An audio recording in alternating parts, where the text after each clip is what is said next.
বিনোদন কেন্দ্রগুনা বেশিরভাগই শহরেই থাকে, কিন্তু এখনকার গ্রামের ভিতরেও টুকটুক কইরা এই ধরনের বিনোদন কেন্দ্রগুনা গইড়ে উঠতাছে। আর এন্না দেখবার নিগে মানুষের উপচে পড়া ভিড়।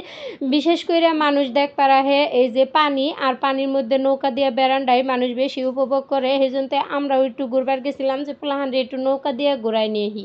আসসালামু আলাইকুম, আশা করি আপনারা ভালোই আছেন। আমি এই যে সারন বিলের কথা কইতাছি, এটা হইতেছে আশুলিয়া ক্যাফে।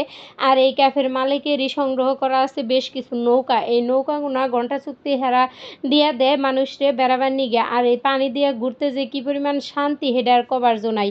আর এই যে এনু কিছু রাইডও আছে উঠবার নিগে, নৌকা জাম্পিং বা ঘোড়া আছে। তো এই ন্যায় মানুষরে ভালোই আনন্দ দেয়। গ্রামের ভিতরে ছোটোখাটোভাবে মানে স্বল্পতার ভিতরে এত সুন্দর একটা পরিবেশ পরিস্থিতি, জেনে ঘুইরা পোলাহানের মন খুব সহজেই ভালো হয়ে যায়। আর তার নগে নগেই কিছু খাবার দাবার। তো ক্যাফেটা আনে করে একটু ঘুরা ঘুরা দেখাই। এনু আর কি ভিডিও করবো, মানুষের ঠেলায় আমি মনে করলাম যে ক্যামেরা বাইরে করে হাঁটতাছিলাম না। আর আকাশটা এত বেশি সুন্দর আসাল, যদি একটু পরপর বৃষ্টি নামতাছে, কিন্তু আমার মনে হয়েছে তার মধ্যেই আকাশটা সবচেয়ে বেশি সুন্দর লাগছে। কারণ হইতেছে যদি রোদ থাকতো তাহলে এই রোদের কারণে এই জিনিসটা এত ভালোভাবে এনজয় করেন গেত না। দেখুন আঙ্গর ব্যাকেরই কাপড় চোপড় মোটামুটি ভিজা, নৌকায় যাইয়া ভালোই আমরা ভিজাইছি। আমার পুলার প্যান্ট তো পুরাটাই ভিজা আসাল, আর এগর দুই বোনেরও কাপড় চোপড় ভিজা, আমরা একবারে ভিজা একাকার হয়ে গেছিলাম গা। আর এই যে দেখুন পরিবেশটা কত বেশি সুন্দর। এনু ঘুরবার আইলে মনে করলেন যে মন এবার একটু ভালো হয়ে যাবো গা। টাঙ্গাইল থেকেও আহা খুবই সহজ, কারণ এটার পাশ দিয়ে যে রাস্তাটা গেছে একবারে সরাসরি টাঙ্গাইল গেছে গা। তো যারা আশেপাশের আসুন তারা খুব সহজেই আফুরা বাইয়াগড় নিয়ে ঘুরবার আহাবাইন।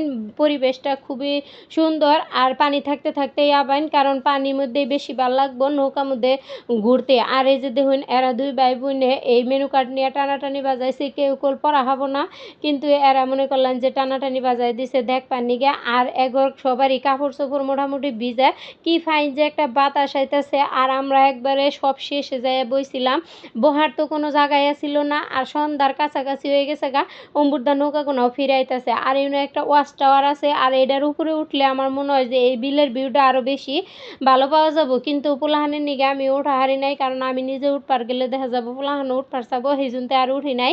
আর এনু আপনারা খুব সহজেই ঘুরবার হবেন, খুব সহজেই পরিবার পরিজন নিয়ে একদাবার ঘুইরে কিছু হালকা পাতলা খাওয়া দাওয়া করে যা হবেন। আমি তো পোলাহানের নিগে 3টা বার্গার অর্ডার দিয়ে দিছি, আর এরা খুবই মজা করে খাইছে। এই ক্যাফের খাবার দাবারের মান খুবই ভালো আছিল, যদিও দাম একটু বেশি, কিন্তু এই ধরনের জায়গায় খাবারের দাম একটু বেশিই থাকে, কিছুই করার নাই। এরা মেলা মেলা টাকা খরচ করে এই ক্যাফেটা করছে, আর মনে করলেন যে এই টাকাগুনা এগর এইভাবেই তুলন রাখবো।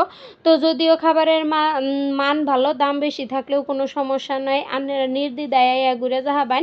আমরা দলাপাড়া থেকে ঘুরবার গেছিলাম, ঘুরতে আঙ্গর ভালোই লাগছে। এক বিকাল অম্বুর দিয়া মনে করলেন যে বেশি ভালো লাগতো যদি সন্ধ্যার ভিউটা দেখে হারতাম। তার আগেই আমরা ফিরে আইছি, কারণ একটু পরপরই বৃষ্টি নামতাছে। আর মনে করলেন যে রাইত হইলে আরও একটা রাইত হওয়ার আগেই আমরা ঘুরে আইছি, কারণ একটু পরপরই বৃষ্টি নামতাছে। সন্ধ্যার পরে যদি বৃষ্টি নামবে তারা আরও একটু জ্বালা হবো। যে দেখুন যে নৌকাগুনা আগে গেছাল হেরা ফিরে আইতাছে, কিন্তু এর মধ্যে যে নৌকাগুনা গেতাছে এরা আর সঠিক ভিউটা দেখা হবো না, কারণ হইতাছে সন্ধ্যা হয়ে গেলে গা অত বেশি সুন্দর দেখা যাবো না। পানির মধ্যে সন্ধ্যাকালা থাকতে এবাই ডর করে, কারণ মনে হয় নিচ থেকে কিছুই যদি টাইনা ধরে। তার মধ্যে আবার লাইট জ্বলে উঠছে দিন থাকতেও, তারপরে ভিউটা কত সুন্দর দেখা গেতাছে। এই যে দেখুন আপনারা যে কেউ সহজেই এন থেকে বেড়ায় যাহাবেন। আর এই রাইডগুলোর মধ্যে উঠলে পোলাহানের মন আর একটু ভালো হয়। তো আঙ্গর যদি বাড়ির কাছে হইতো তাহলে মাঝে মধ্যে চিন্তা ভাবনা করতাম যাওয়ার নিগে, বাড়ির থেকে মেলা দূর হয়ে জায়গা। সেজন্যে এনু এটা দেখুন ছোটোখাটো অ্যাকুরিয়াম আছে, আর এটার মধ্যে মাছও দেওয়া আছে, পোলাহান ধরার চেষ্টা করতেছে। আর আঙ্গ পোলাহানে খুবই মজা পাইছে কালকে ঘুইরা হাইরা। পোলাহানরে মাঝে মধ্যে আবার জায়গায় নিয়ে গেলে আসলেই পোলাহানের মনে আবার নতুন করে আনন্দ জাগে। এই যে আমি এনু বিলটা পরিশোধ করে দিতেছি, এগর ক্যাশ কাউন্টারের অবস্থা। তো এই যে আমার মাধ্যমে যারা যারা আপনারা এই জায়গাটা দেখে নিলেন, এটা হইলো সারান বিলের আশুলিয়া ক্যাফে। ক্যাফেটা খুবই সুন্দরভাবে তৈরি করা। এই যে লাইটটা জ্বলে উঠছে, আর আকাশটা কত সুন্দর, প্রকৃতি নিজের সাজে সাজে বিকাল হইলে প্রতিদিনই। আর এখনকার দিনটাই ওই একই অবস্থা, ওদিকে সূর্য ডুবে গেছে গা, আর আঙ্গও বাইতে ফিরে যান নাকবো গা। সেজন্য আমরাও বাইরে পড়লাম ক্যাফে থেকে। তো এখনকার জামুকা বাইতে। আমার ভিডিওটা আজকে কিবা লাগলো কমেন্ট করবেন। আর আমার ভিডিওর মাধ্যমে যদি কেউ আয়া থাকুন ক্যামেরার সামনে, তাহলে ক্ষমা সুন্দর দৃষ্টিতে দেখবেন। আল্লাহ হাফিজ।